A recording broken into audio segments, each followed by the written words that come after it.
Hi, it's Bruce Whipple.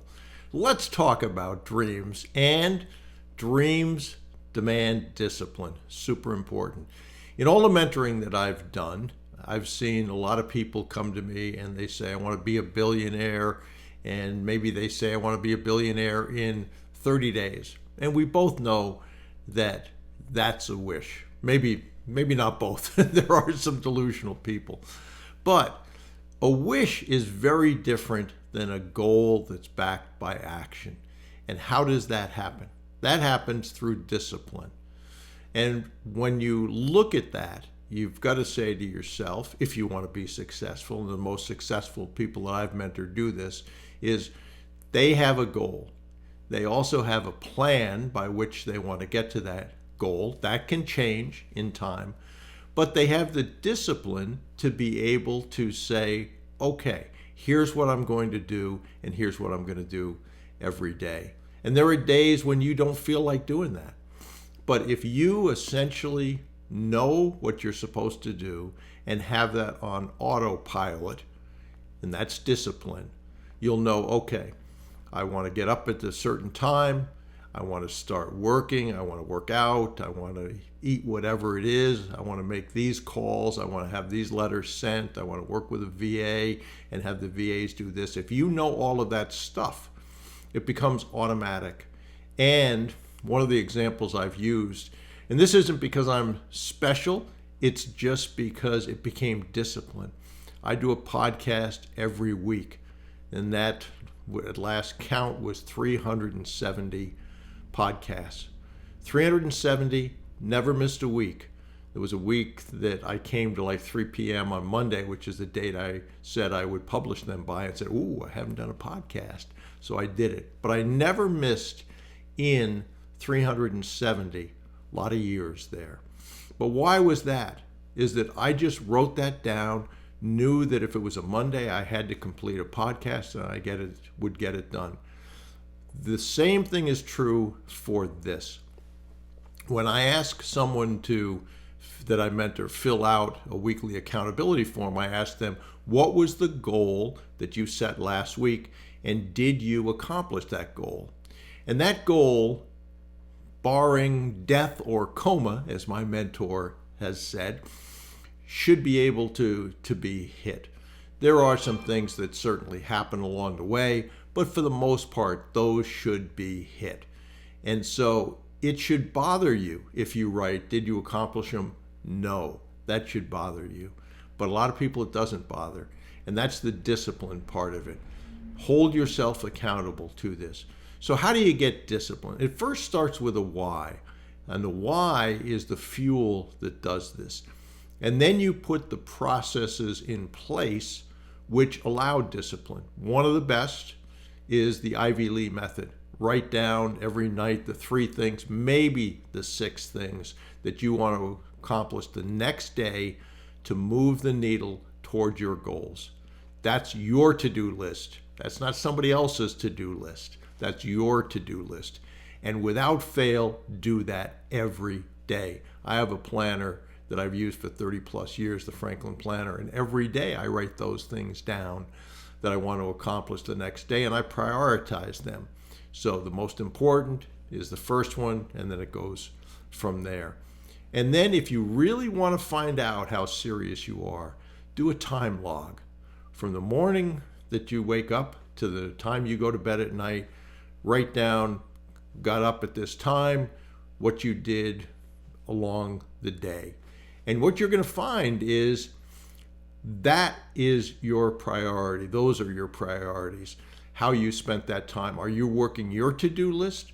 Are those distractions coming in and taking away the things you wanted to accomplish? Are you working somebody else's to-do list? If you have a job, that happens a lot of times. I had someone this last week in the VIP Mastermind that said they thought they worked 12, 13 hours a day. They did a time log, and realistically, it was barely 3 hours, and that is very common. So, dreams demand discipline. That's true if you want to be successful. So know what you want to do, have a system by which you're disciplined in every day doing those things so it becomes a habit, and you will, in the end, usually become much more successful than those that don't. And when you say you're going to do something, get in the habit of under-promising and over-delivering. It should bother you when you say you're going to do something and you don't get it done on time. And if that's the way you behave, your team will behave, your professionals will behave the same way. If, however, when you say you're going to do something, bar death or coma, you end up doing it, that will be impressed on your team as well. So hope that's helpful, but discipline, that's the secret sauce in a lot of ways.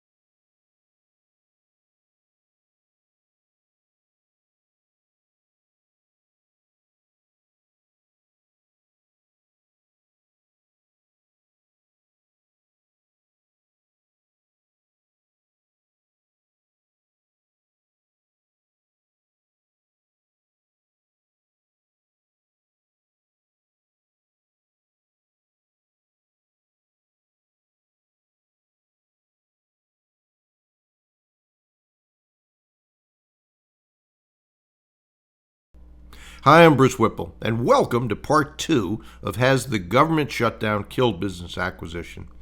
In part 1, which was a video I did yesterday, I explained what's happening with the SBA and how furloughed employees and frozen systems have put loan approvals on hold and created a growing backlog.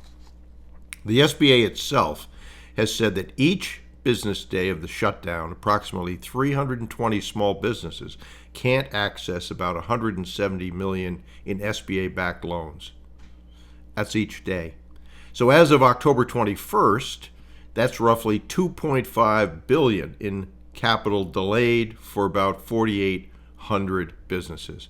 And since, as I record this, we're at October 31st, you can put 10 times another 170 million on top of that. Today I want to go a little deeper because while a lot of people see this as a roadblock, I see it as an opportunity. If you understand seller financing, and I hope you do, and know how to position it, you can actually use this slowdown to your advantage. So let's start with the facts. Right now, SBA lenders can't get new loans approved. We know that. Even those already in the pipeline are stalled until the SBA reopens. That means thousands of buyers are sitting still, unable to close and unable to move forward. And if you're one of the people counting on SBA financing to fund your deal, you've got to recognize that that timeline just got a lot longer. An LOI with 30, 60, or even 90 days of exclusivity probably won't be enough. By the time the SBA clears its backlog, you could lose your deal simply because your exclusivity period expired. That's why I recommend, at a minimum, 180 days of exclusivity right now. It sounds long, and it is, but it's realistic given the shutdown. And more importantly, it gives you room to pivot. So what does that mean? So here's where the opportunity lies. While everyone else is waiting on banks, you can approach the seller and say, look, with the SBA shutdown, approvals are taking months. You don't want to wait that long, and neither do I. Let's structure this deal as seller financing instead. That single conversation changes the entire game.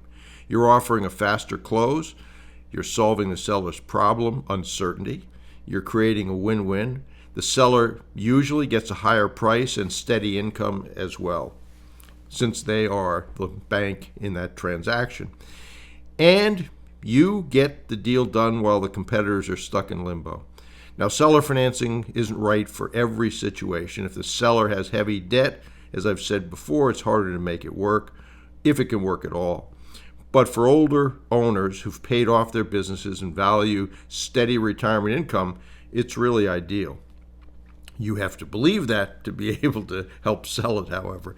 It gives them security, income, and in many cases, better tax treatment than an all-cash sale. But that is a question their accountant should answer for them. Think about it this way. Most of the acquisition market, individuals, searchers, small buyers are on hold right now because their lenders can't move. If you can structure a deal creatively through seller financing, you're one of those few buyers who can still close. That makes you more credible, it makes you more attractive to sellers, and it gives you leverage to negotiate better terms. This is the moment where professionals separate themselves from the pack, or the bots, as I say. Amateurs will wait for Washington to reopen. Professionals will adapt and close anyway. So here's what I tell every mentee right now that's listening. Number one, keep sourcing deals. The good ones don't stop appearing because the government shut down. Number two, extend your exclusivity timelines. 180 days is smart. Number three, pitch seller financing. Use it as your edge. But remember to know what the goals are of the seller and then match that up with how seller finance can support those goals. And then number four, educate yourself. Know how to structure it, how to sell it, and how to protect yourself. If you don't already know how to do that, guess what? I created a complete course that walks through it step by step. You can find it on brucewhipple.com and just look for the courses and the Seller Finance Mastery program. Remember, the shutdown didn't kill business acquisition. It just exposed who's serious. The ones who adapt will win, and the ones who wait don't. Use it wisely, and as I've said for decades, never ask, never get.